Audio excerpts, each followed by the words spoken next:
Más allá del velo del Santo Grial perdido. Parte 3 del capítulo 1. Más allá del velo de los primeros 100 años de historia oculta. Christine Preston, copyright 2023. En 1570, en la circunstancia de que fue nombrado bibliotecario del Vaticano por el Papa Clemente, el cardenal Baronio comenzó su investigación sobre las obras anteriores de Eusebio, c. 260-340, y descubrió testimonios relacionados con el viaje de los discípulos.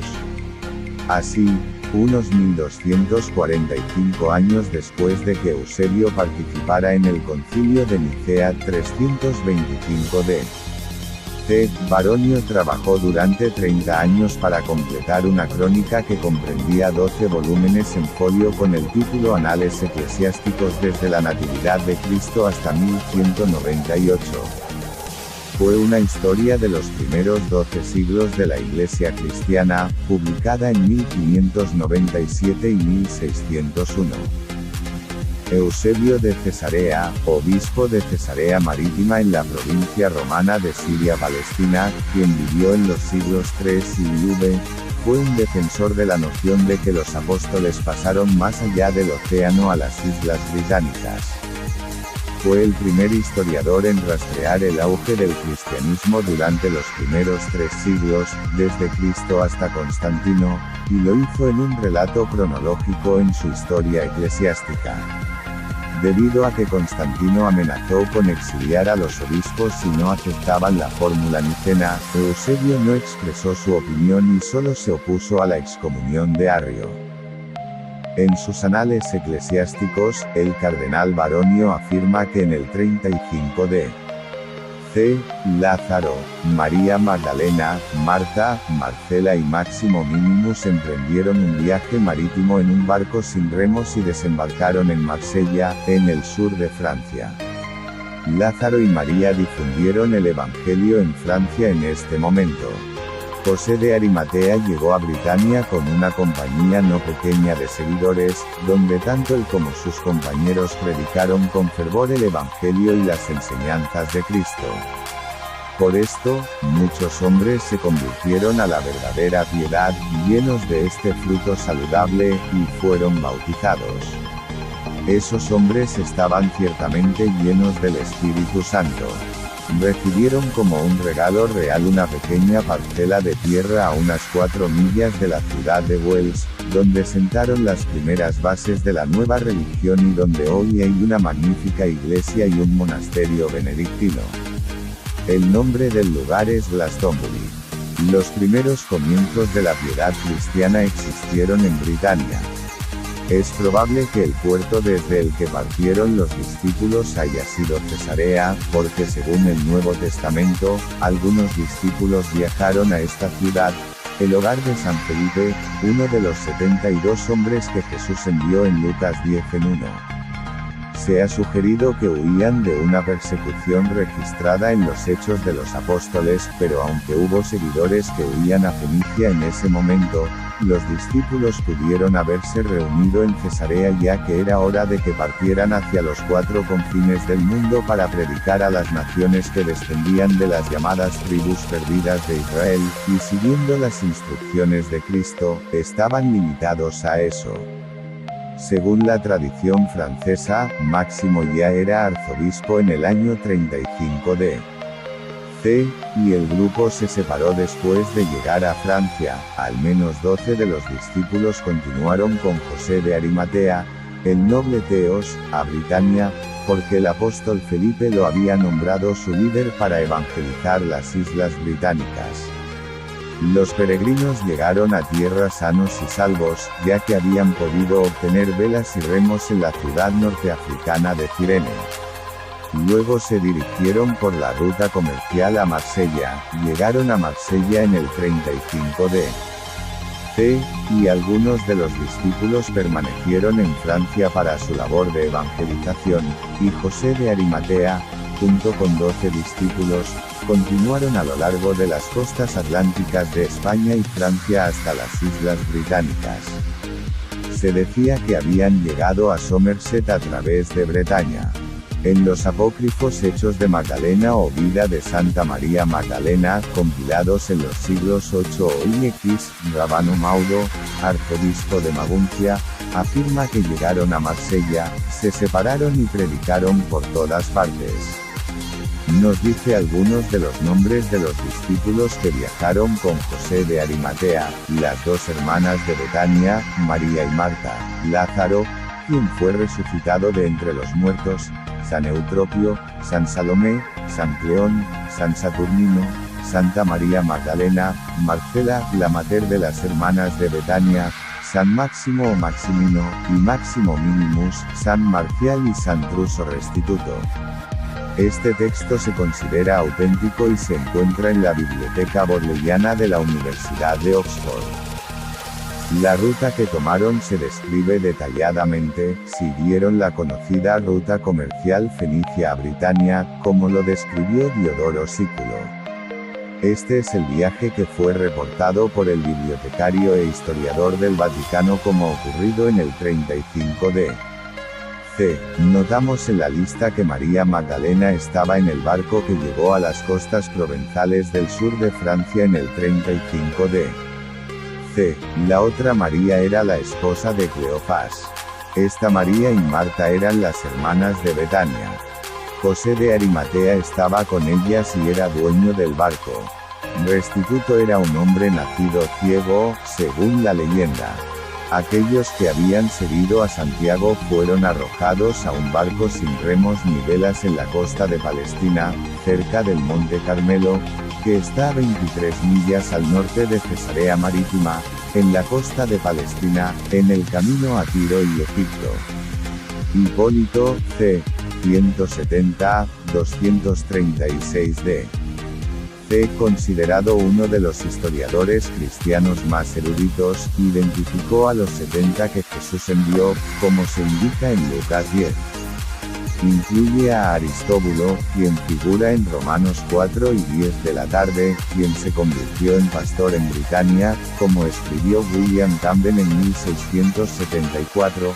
La verdadera religión cristiana fue plantada aquí muy antiguamente por José de Arimatea, Simón Celote, Aristóbulo, San Pedro y San Pablo. María Magdalena viajó a Marsella con Lázaro y Maximino y otro discípulo. Lázaro se convirtió en el primer obispo de Marsella. María luego fue a Aix, en Provence, a 20 millas de distancia.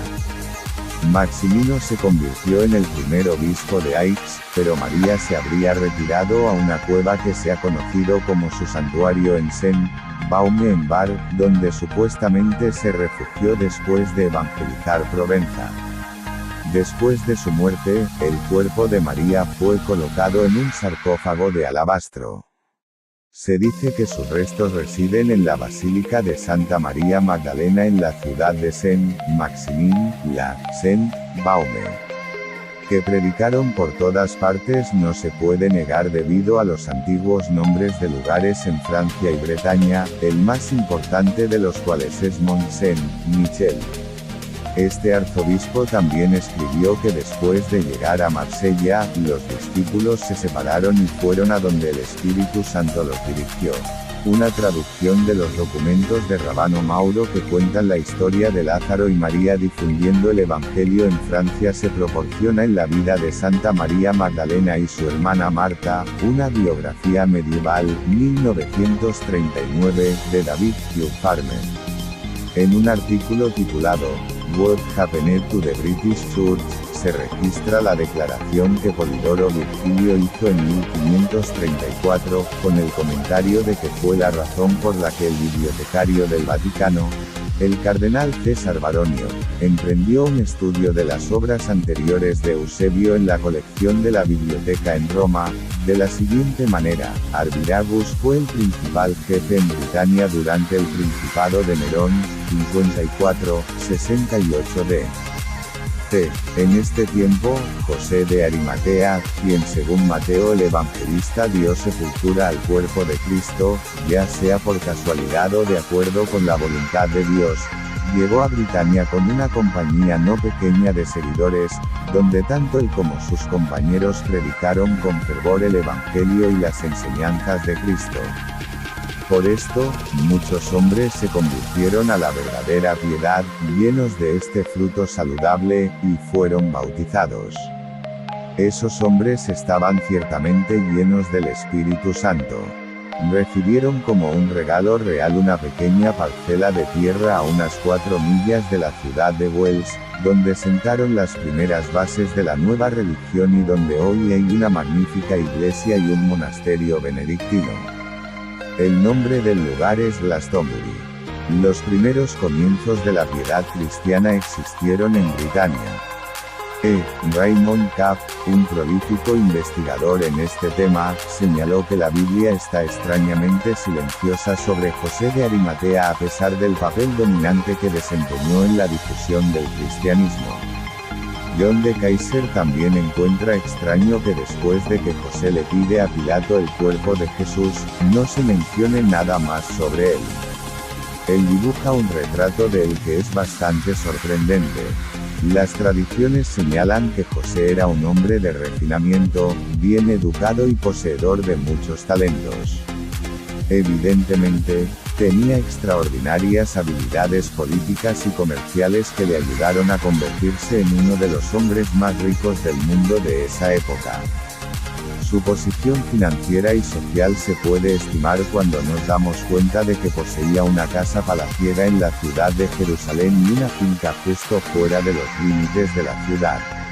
Estas mismas tradiciones revelan que José también poseía otra espaciosa finca varias millas al norte de Jerusalén, en Arimatea, que hoy se conoce como Rampis. La información que tenemos sobre José indica que era un hombre de inusuales habilidades comerciales dentro de los círculos comerciales judíos y romanos de su época. La jerarquía religiosa, compuesta por los fariseos y saduceos, podría haber arruinado fácilmente a José si hubieran estado al tanto de su afiliación religiosa. Por lo tanto, José eligió en este momento mantener en secreto su conexión con el Mesías. Sin embargo, hay más en la conexión de José con el Mesías de lo que se ve a simple vista. El nombre Arimatea proviene de Ramatayim, el lugar de nacimiento de Samuel el profeta, que se llama Arimatea en la Septuaginta griega. Para añadir a la descripción de José de Arimatea, era un miembro prominente del Sanedrín, un tribunal nacional supremo establecido en la época de los Macabeos o en la época de Esdras. Hay evidencia de que José no estaba de acuerdo con este concilio y, según Haidt, era un grupo vengativo y hostil que buscaba la eliminación total de Cristo. En los Evangelios, se dice que el José que cuida de María es carpintero. Se ha afirmado que el término hebreo que se traduce como carpintero también significa artesano, cantero e incluso mago, ya que los canteros fueron el origen de los gremios en la Edad Media. Quizás el término aludía a que José era masón y mago. No es tan improbable como suena, ya que según los primeros masones, la masonería tuvo sus orígenes en el antiguo Egipto y estaba relacionada con las escuelas de misterios egipcias. En la Edad Media, evolucionó a partir de los gremios de canteros y constructores de catedrales. Algunas logias desarrollaron la masonería simbólica y adoptaron los ritos de antiguas órdenes religiosas y de hermandades caballerescas en los siglos XVII y XVIII. Desde su inicio, la masonería estuvo en polo opuesto a la religión organizada y recibió la oposición de la Iglesia Católica Romana. Los solicitantes deben creer en la existencia de un ser supremo y en la inmortalidad del alma. The Summit Lighthouse especula que si Arimatea era el tío de María, se habría convertido en el tutor legal de Jesús tras el fallecimiento del José que era carpintero y llevó a María a Egipto y también a Belén cuando estaba a punto de dar a luz. Sin embargo, no es extraño que tanto el carpintero como José de Arimatea tuvieran el mismo nombre. Los eruditos asumen que el primer José murió porque no se le menciona de nuevo en el Nuevo Testamento, pero si este José, J, estaba relacionado con María, Bien podría ser que fuera la misma persona que José de Arimatea, quien según el Talmud judío era el hermano menor del padre de María.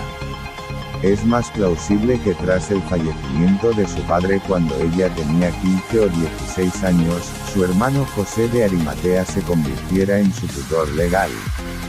Lawrence Gardner proporciona soluciones para la afirmación dogmática católica de que María era virgen. El término semítico Elma, que significa joven, fue erróneamente traducido como virgen, que es Betulá. En latín, Virgo significa doncella, y para significar virgen, se debería haber añadido el adjetivo intacta. En cuanto al problema del primer José siendo carpintero, en griego el término habría sido jotecton en una adaptación de la raíz aramea nager. Gardner también afirma que tecton todavía se usa en la masonería para un maestro artesano. Gardner afirma que cualquier referencia a Nazaret en inglés es incorrecta debido a un malentendido de lo que significa el término Nazarim.